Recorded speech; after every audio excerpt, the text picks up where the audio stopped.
उत्तराखंड के चमोली जिले में रविवार को ग्लेशियर टूटने के बाद हुई तबाही की वजहों पर चर्चा तेज हो गई है। दरअसल लंबे समय से वैज्ञानिक, एक्सपर्ट्स और पर्यावरणविद जिस खतरे से आगाह करने की कोशिश कर रहे थे और पर्यावरणविद शुरू से ही बांध परियोजना को उत्तराखंड के हित में नहीं बता रहे हैं। नतीजा यही हुआ कि उत्तराखंड के चमोली में ग्लेशियर के टकराने से इतना बड़ा हादसा हुआ। इस बात को कुछ दिन पहले जल पुरुष राजेंद्र सिंह ने सामने रख दिया था कि उत्तराखंड में बड़े बांधों की कोई आवश्यकता नहीं है।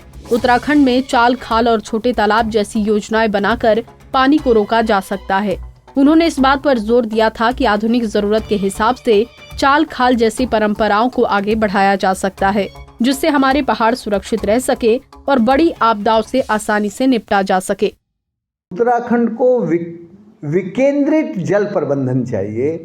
एक बांध के बजाय हजार छोटे छोटे चेक डैम, एनीकट बांध, गली प्लैगिंग, नाला बंडिंग, चाल, पाल, ढाल, डिफरेंट तरह की जो हिमालय की परंपरागत जल संरक्षण की परंपरा रही है, व्यवस्था रही है, उसको अब आधुनिक ज़रूरत के मुताबिक डिज़ाइनों में परिवर्तन करके छोटी विकेंद्रित जल संरचनाओं का निर्माण करके उत्तराखंड को पानीदार बनाया जा सकता है। उससे उत्तराखंड की प्रकृति का शोषण भी रुकेगा, अतिक्रमण भी रुकेगा और उत्तराखंड का प्रदूषण भी रुकेगा।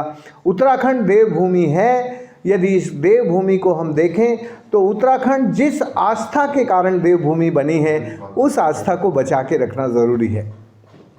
वहीं उन्होंने इस बात पर भी जोर दिया कि उत्तराखंड में बड़े उद्योग धंधे प्रकृति के लिए अच्छे नहीं हैं। प्रदूषण से लेकर अन्य कई तरह की समस्याएं हैं जो बड़े उद्योग धंधों और बड़े प्रोजेक्टों से उत्पन्न हो रही हैं, जिसके चलते प्रकृति का संरक्षण करना बेहद जरूरी है। इसीलिए उत्तराखंड से विकेंद्रित जल प्रबंधन की आवश्यकता है। ये जो प्रकृति का शोषण, प्रदूषण और अतिक्रमण करने वाले उद्योग धंधे हैं, इनको ठीक करना होगा।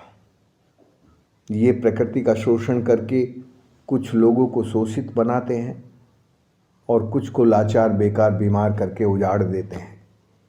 इस उजाड़ को रोकने के लिए हमें प्रकृति का संरक्षण करने की ज़रूरत है और उत्तराखंड में, हिमालय में वो समझ है।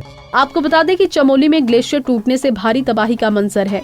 अब तक कई शव बरामद किए जा चुके हैं, जबकि अभी भी 170 लोगों के लापता होने की खबर है। इस त्रासदी को कुछ लोगों ने पहले ही भांप लिया था। पंजाब केसरी टीवी के लिए चमोली से कुलदीप रावत की रिपोर्ट।